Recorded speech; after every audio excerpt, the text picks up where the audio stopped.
Hi guys, today I'm going to be showing you my super simple curly hair routine and makeup routine that I've been doing lately. I am really excited that this video is sponsored by and in partnership with Shea Moisture. They've got a great new line that is both affordable and effective, my two favorite things, so we're going to be chatting about that. And not to be cliche, but we are in some uncertain times, and sometimes it is really hard to pull it together, and the typical self-care even feels like a lot of effort, and it's just going to be a straight Netflix and chips kind of day. I've had plenty of those, but sometimes I do need to pull it together either for work or just to uplift my mood. So we're going to start in the shower. I'm going to show you some hair and shower things that I've been using and loving, and then we're going to move into some simple makeup that could be great for a video conference call, or again, like I said, there's something to putting on a face of makeup that makes me feel a little bit better. So let's go ahead and get started. So first of all, starting out with my hair, I've been getting lots of questions and lovely comments, thank you, about my hair lately, but funnily enough, or ironically, I've actually been doing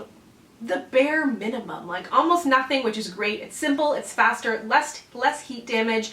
So it all starts in the shower for me, which first of all, a shower itself can just make me feel better, throw on my favorite podcast, and there's just something to it. But I've been using the Shea Moisture Hemp Seed Oil Lush Length Collection. This is all available at Walmart, both in-store and online. I've actually seen it when scrolling Walmart groceries, so you can like throw it in with your quarantine snacks even. And this is a really nice line formulated for all hair types. So I'm going to be using the shampoo first. This is a really nice mineral rich shampoo that is sulfate free. It's also formulated without any silicones, parabens, phthalates, petroleum, the entire line, actually not in the conditioner either.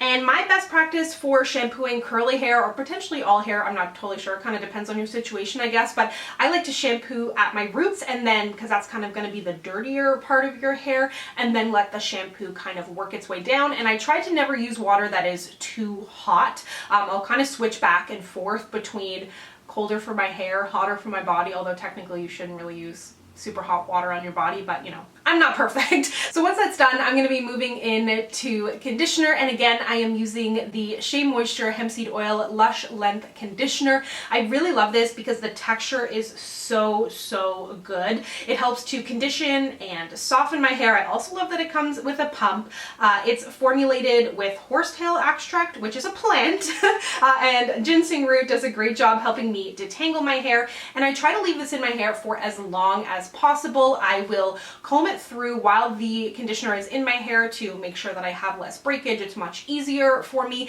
and if I can find a clip on a good day, I'll put my hair kind of up and just let it sit in my hair while I do the rest of my showering. And recently in a favorites video, I was talking about, you know, kind of typical self-care, and although it's great to like take a whole spa day to yourself, sometimes you can't muster that. And something I've really been loving to do is use a scrub in the shower. And it's just a really simple, easy way to get that like sensorial like texture and feel. It leaves your skin looking better and feeling better, and it's a nice way to get like a mini spa treatment without, you know, kind of minimal effort. So this is newer to me. Shea Moisture does have body products, if you didn't already know, and this is so good. So this is the Shea Moisture Coconut and Hibiscus Hand and Body Scrub. The texture and scent on this, ooh, it is so good, but most importantly, it leaves my skin looking so smooth and hydrated. The first ingredients are sugar, coconut oil, shea butter, olive oil. It is a delight, and I wouldn't recommend skipping moisturizer out of the shower, but this leaves your skin looking so like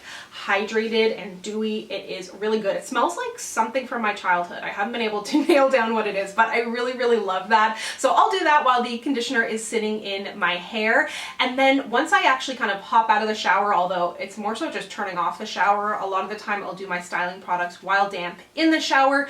The only styling thing I've been doing to my hair lately is just putting in leave-in conditioner. That's it. That's it. I was shocked, honestly, that my hair actually looks at all decent with so little product, because normally I put so much in. It kind of depends on my mood, but lately this has been a really easy way, and I was, you know, genuinely surprised with the results. So I've been using the Shea Moisture Lush Lengths Light Leave-In, and that's it. It helps me to detangle, moisturize, makes my hair look more thick and full, gives me that bounce, and that is really a simple way. I like that it has the spray, and I use it for first day curls, second day curls, third day curls, which I can't say for all of my leave-ins. I feel like it's pretty pretty versatile. And then finally, I have been loving this moisturizer. Nams really likes it too. He was like, what is that smell? But I'm using the Shea Moisture Raw Shea Butter Lotion. It has this perfect semi-thick texture.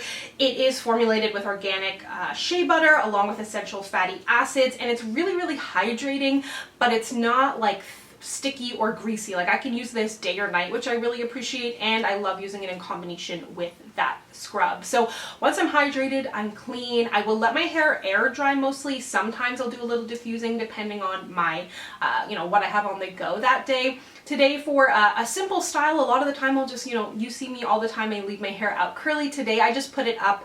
I sprayed in a little bit more of the light leave-in just to add a little bit more of hydration and help me kind of style my hair. But the front bits of my hair, the highlights are starting to be a little bit uneven. It's starting to get a little bit long. I haven't decided if I'm going to take it into my own hands or not, so I just pinned up the top very simply with a couple of bobby pins and left the rest of my hair down natural. But now that that is all complete, I will have everything that I used linked down below for you to check out for yourself. But let's go ahead and get into some simple makeup. So starting out for makeup, I'm going to be using the Ole Henriksen Banana Bright Face Primer. I like this because it's like lightly hydrating. You could honestly, like if you're hopping on a call very quickly and you're like, I need something, I feel like you could honestly use this by yourself.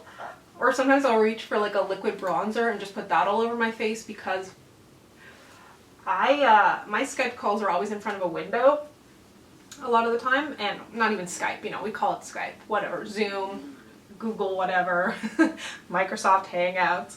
But yeah, I feel like sometimes I just look so kind of washed out. But I like this primer. It's nice and looks good on the skin. I'm going to go ahead and conceal now because I'm actually just going to be using a powder foundation, no liquid. And I like to conceal under my eyes and set them first. And I'm not looking for anything like super full coverage, just kind of want to brighten up a little bit under the eyes, pat it out with my fingers.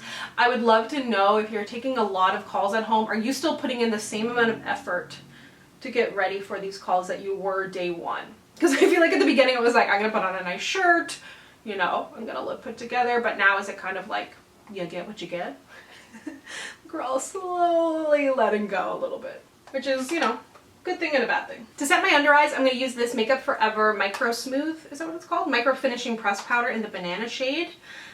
When I do my powder foundation, I like conceal and set under my eyes first. If you do powder foundation, I'd love to know kind of what order you go in, but that's what works best for me. And then for my actual powder foundation, I'm using the Too Faced Born This Way Multi-Use Complexion Powder. If you want to spot conceal, like I've got some breakouts here, but I cannot be bothered to go take the extra effort. The way I like to spot conceal with powder foundation is conceal it very lightly, like as little product as possible, then set it with a translucent powder, then buff the powder foundation into your skin. I used to wear powder foundations almost exclusively, and I found that when I spot concealed before and tried to buff the powder foundation in over, it would almost kind of catch on that spot concealed part, and then, like make that pimple darker, which is obviously not the goal. So that's how I do it. And I wouldn't necessarily spot conceal after the fact either, because I know with liquid I say spot conceal after. That's just how I do it. And again, I'm just trying to even out my skin tone. I'm losing color in my face and in my body. I actually tried a spray like tanner thing. I had never been into self-tanners or anything like that, but now it's kind of the time to try. So I might. Have you tried anything? Like, have you dyed your hair or done anything while you've been, or like even experimenting with makeup, hairstyles? But yeah, I think I'm gonna try a little self-tanning. See what happens. I'm gonna bronze now with the Fenty bronzer.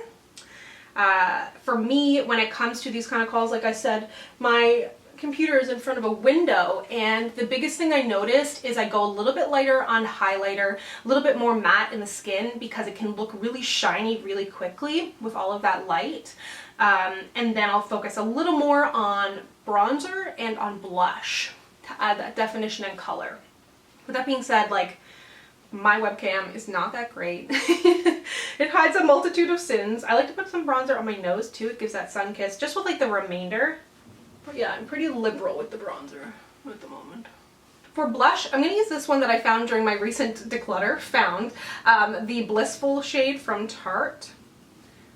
Because I'm going to be doing like, not a nude lip, but sometimes it's just like grabbing whatever lip balm I have on my desk. Other times I'm more purposeful, but I really like this shade and something a little bit brighter and fresh on the cheeks. Using the very well-loved Fenty highlighter. This is a dual pan, so I'm just going to be using that satin shade, again, to not have too much shine, but I need a little something, you know? And I'm going to put this top of the cheekbones, inner corner of the eyes, down the nose. You can be fairly liberal with this because it is like a soft highlighter. I would never go to town like this with something that's more bright, because it's pretty soft. Also, something else you can do is just like grab a blush that you have that acts as a great blush highlight. I did a video on that a little while back, like blushes that add a little color and a little glow without having to do both. Then for brows, it's just brow gel. Like if I was in a super rush, I would probably just do brow gel and mascara if I had to pick. What would you do if you're like, have you, actually I was talking to my friend today and she sent me a video. She's like in bed on like in some Skype meeting, and during the meeting they were like, okay, everybody go ahead and turn on your cameras and mics, and she's like wrapped in a blanket like that should be illegal. You should be jailed for that. Like it's either a video call or not. There's no surprise video. It's just not okay. Okay, so I'm using the that was the Benefit brow gel, and then this is the Too Faced Damn Girl mascara. I'm not going to put anything on my lower lashes, just on the top. Kind of opens up your eyes again, adds some definition. And this is a pretty quick routine too. Like I'm talking and blabbing. You know me, but normally I can get this done quite quickly. And lastly, for the lips, like, I mean, like, this can be kind of anything. This is something I grab for very often. You've seen me use this hundreds of times. The Crushed Liquid Lip from Bobbi Brown in Peach and Quiet. I really like just the color of this. And I'm not putting on a ton. But that is everything. Thank you so much for watching. If you would like to check out the Shea Moisture products that I mentioned, please check them out down below. And as always, if you'd like to connect with me, you can find me on Instagram, Twitter, and Facebook at SamanthaJaneYT. And I'll see you guys next time. Bye!